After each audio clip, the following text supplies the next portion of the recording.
Salut, c'est Guillaume. Je vous propose de découvrir un extrait du prochain épisode de Course épique. Course épique, c'est chaque semaine un invité, une course, une histoire hors du commun. Je vous donne rendez-vous tous les mercredis pour découvrir un nouvel épisode et vivre une grande et belle histoire de course. Mais avant ça, place à un extrait de notre prochain épisode. Quand je me suis mis un peu à la course à pied, c'était bien après, adulte, où je me suis dit, c'est vrai que c'est un moyen assez simple de faire du sport, pratique, qui ne demande pas de temps, pas de devoir chercher quelqu'un, etc. C'est comme ça que j'ai eu ma première vague de running. C'était plutôt un choix de raison que de cœur alors, c'est ça? Ouais. Enfin, en tout cas pour des raisons logistiques et de Oui, praticité. clairement, oui. Je me suis jamais dit qu'est-ce que c'est super d'aller courir. Alors là aussi, c'est un petit peu comme le retour de flamme post-marathon. On m'a dit tu verras, tu vas courir et au bout d'un moment, ça va devenir indispensable à ta vie. Tu vas te lever le matin, tu auras des envies. Franchement, jamais. Jamais ça ne m'est arrivé de me dire qu'est-ce que j'ai envie de courir aujourd'hui. Ça me manque. Voilà. Non, au contraire, quand je l'ai fait, ça a toujours été dire bon. Il faut que je le fasse. Et une fois que c'était fait, c'était quand même pas mal. Enfin, c'est surtout bien que ce soit fini et que ce soit passé et que j'ai la satisfaction de l'avoir fait. Pour que tu comprennes, voilà, et pour que les gens qui nous écoutent comprennent qu'ils écoutent là un podcast de quelqu'un certainement dont qu'ils n'ont pas l'habitude d'entendre.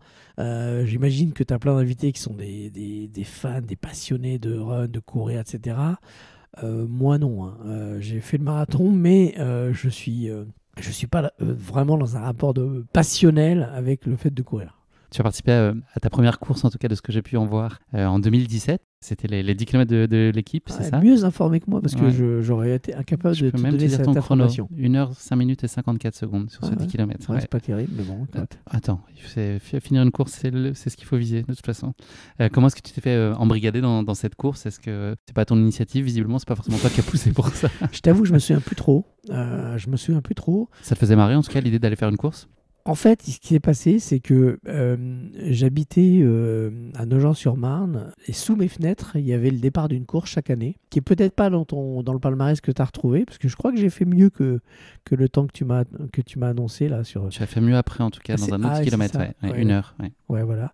Et en fait, chaque année, c'était un peu le spectacle. Il y avait vraiment la foule et le départ, la pile devant chez moi, avec le côté un peu kermesse, la musique et tout.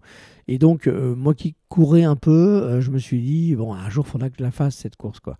Et donc, c'est plutôt ça qui m'a motivé, dans mon souvenir, en tout cas, de faire la course devant chez moi, qui part devant chez moi et qui arrive pas tout à fait devant chez moi, mais pas loin. Et donc, c'est comme ça que j'ai eu envie de m'inscrire à une course, entre guillemets, officielle. Tu as réitéré donc quelques mois après, en octobre, donc 1h49 minutes, c'était encore un 10 km. 1h49 minutes Pardon, non, 49 secondes. Ah ouais. Oh, tu m'as fait peur. La boulette. Sans parler là de tes dispositions physiques, mais ça va être en lien avec la course qu'on va raconter aujourd'hui.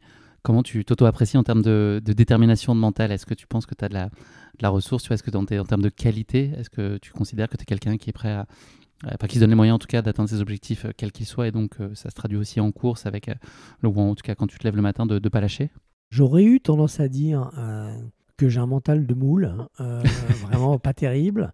Et en fait, je crois que c'est faux. Et des gens m'ont dit, mais non, tu te rends pas compte, tu as un super mental. Alors, je navigue entre ces deux idées. Je sais pas trop. C'est-à-dire que ce qui est sûr, c'est que j'ai pas un mental à vouloir me faire mal, à aller me mettre dans le rouge de manière en y prenant du plaisir. J'ai pas ça. Mais tu lâches pas non plus. En revanche, malgré tout, je ne lâche pas.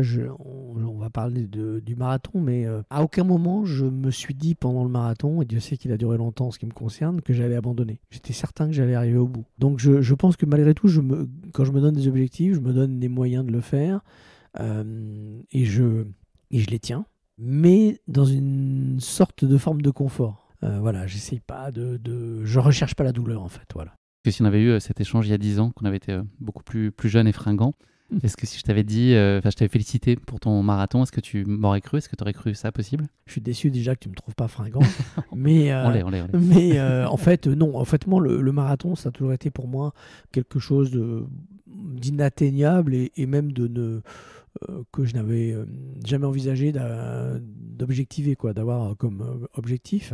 Quelque part, je réponds aussi à la question précédente, c'est que quand j'ai évoqué le marathon, mes enfants, les plus grands, m'ont dit toi, faire un marathon et n'importe quoi, jamais tu y arriveras, tu Sympa. pourras pas. Et en plus, t'as pas le mental pour ça, t'as aucun mental. Parce qu'ils voient que je suis plutôt un jouisseur, que j'ai plutôt envie quand on fait du sport.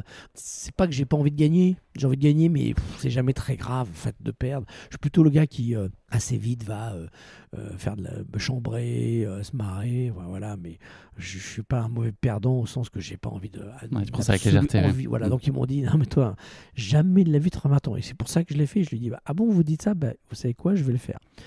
Mais bon, avant que je me lance dans ce truc, parce que le problème c'est que une fois que tu as dit à tes enfants mais oui ok, vous me défiez quelque part, je vais le faire. Passer l'effet où tu as fait le mariole, faut s'y mettre.